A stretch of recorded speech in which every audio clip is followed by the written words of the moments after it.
Close your eyes for a second and imagine it's the year 1590. You're stepping off a boat onto the shore of an island at the very edge of the known world. You're exhausted, but you're expecting to be greeted by your family, your friends, an entire bustling community. But instead, there is absolutely nothing, just the wind blowing through the trees and the terrifying absolute silence of a literal ghost town. Today, we're diving into this explainer to crack open the forensic files of the Lost Colony of Roanoke, an entire society that seemingly evaporated into thin air. Let's get into it. Just imagine the sheer psychological dread Governor John White must have felt in that exact moment. He'd been away for 3 agonizing years, desperately trying to get back to his people. And stepping onto that shore, the very first thing he encounters aren't the smiling faces of the colonists. Instead, it's this chilling detail he actually wrote down in his journal: fresh footprints in the sand. Footprints that definitely did not belong to his people. The horrifying realization starts to set in that he is walking into an active, abandoned crime scene. And we are not just talking about a handful of rugged explorers who got lost in the woods. We're talking about 115 people, men, women, and young children, including John White's very own granddaughter, Virginia Dare, who was the very first English child born in the Americas. 115 human beings, completely gone. Not a single body, not a drop of blood, or even a bone left behind to tell us how they died. Section 1. The Silent Crime Scene.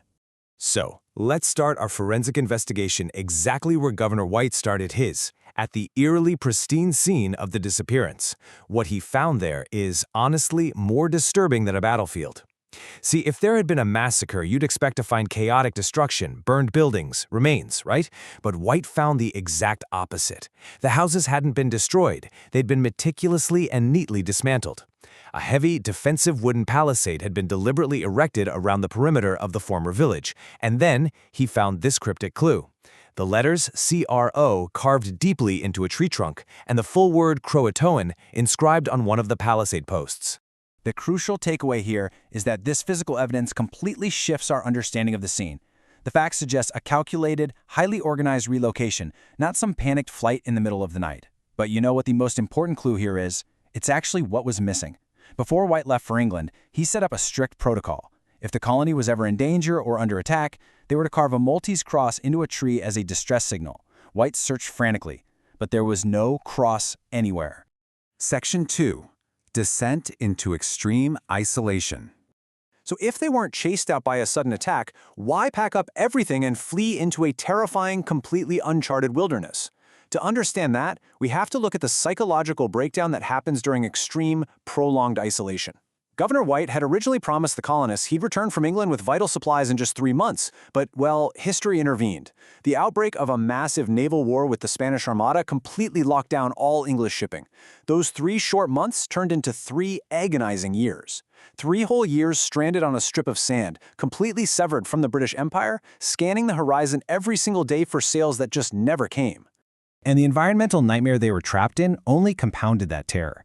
Tree ring data from the region proves that right when these colonists were abandoned, the area plunged into the most severe drought it had seen in 800 years. The crops failed. The rivers dried up. They were slowly, methodically, starving to death. A massive scientific study conducted back in 1988 came to a pretty chilling conclusion. The island simply couldn't sustain them. Put yourself in their shoes for a second. Imagine the rising panic within that community. The food is gone, your leader is missing, you're trapped in a strange land, and the psychological walls are just closing in on you. Eventually, survival mode takes over, and it forces you to make desperate decisions.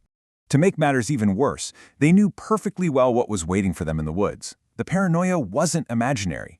Just before White left in 1587, a colonist named George Howe was brutally ambushed while he was out crabbing alone. He was shot with 16 arrows and had his skull bashed in by local hostile factions. So, to recap, they're starving, they're abandoned, and they are surrounded by a very real, lethal threat.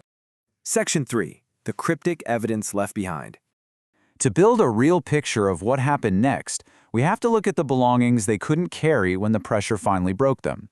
While searching the perimeter in 1590, John White discovered his own personal belongings buried in a trench. His heavy chests were absolutely ruined. His books were torn from their covers, his maps spoiled by the rain, and his armor eaten straight through with rust. White immediately attributed this aggressive vandalism to their native enemies at Dassamquampiuk. It essentially proves that after the colonists packed up and left, hostile forces did indeed sweep through that abandoned site. But fast forward centuries later to 2019, when researchers made a literal Da Vinci Code level breakthrough. While examining a 16th century map that was actually painted by John White himself, they noticed two small patches of paper pasted over the original map. When they placed it over a lightbox and backlit it, they found the symbol of a hidden fort, concealed in invisible ink right beneath the patch. No way, right? This hidden patch wasn't just a doodle. It was located inland, up the Chowan River, and this perfectly aligns with John White's own journal entry, where he stated the colonists had a secret backup plan to relocate, quote, 50 miles into the Main, meaning the mainland, if things got too dangerous. This map was literally a treasure map to their survival plan. Section 4. Modern Archaeological Breakthroughs. Now, for hundreds of years, that map was really just a theory. But today, modern forensic archaeology is finally allowing us to track their desperate footsteps away from the coast. Beginning in December 2019, teams from the First Colony Foundation used ground-penetrating radar exactly where that hidden map patch pointed. They dug 72 test squares along the Chowan River, meticulously sifting through the dirt to see if the colonists actually made it there. And guys, they found shocking physical proof. They actually pulled up Surrey-Hampshire border ware. These are specific Elizabethan ceramics used for food and drink preparation that perfectly match the Roanoke period. This is a massive find. It proves that at least some of those 115 settlers didn't just wander into the woods and die. They successfully moved inland, they regrouped, and they set up a functioning hidden encampment. Section 5. Where did they go? So weighing all this physical evidence, the terrifying psychological factors, and these new modern discoveries, we can finally pit the leading theories of their ultimate fate against one another. The violent massacre theory, it actually has a very low viability. The complete lack of bodies, combined with the absence of that prearranged Maltese distress cross, strongly contradicts a slaughter. Instead, the evidence points heavily toward an inland flight, which, as we just saw, we now have archaeological proof of, followed by native assimilation. Think about it. When your food runs out and you are totally abandoned by your empire, your only hope is to integrate with friendly local tribes who actually know how to survive the land. And the historical record backs this up. John White's 1590 search was tragically cut short by a hurricane and a mutinous crew. He literally never even made it to Croatoan Island to check on that CRO carving. But a few decades later, the settlers at Jamestown gathered some incredible intelligence. They reported hearing native tales of white settlements deep in the woods. They found tribes who possessed European-style clothing, and most hauntingly of all, native people who could actually read and speak English. The bloodline of the Lost Colony didn't vanish. It highly likely merged with the very fabric of the New World. Yet, even with the hidden map patches and the cracked ceramic shards pulled from the river mud, a profound sense of psychological terror still lingers over Roanoke. It leaves us staring into the dark woods of history, asking one haunting question.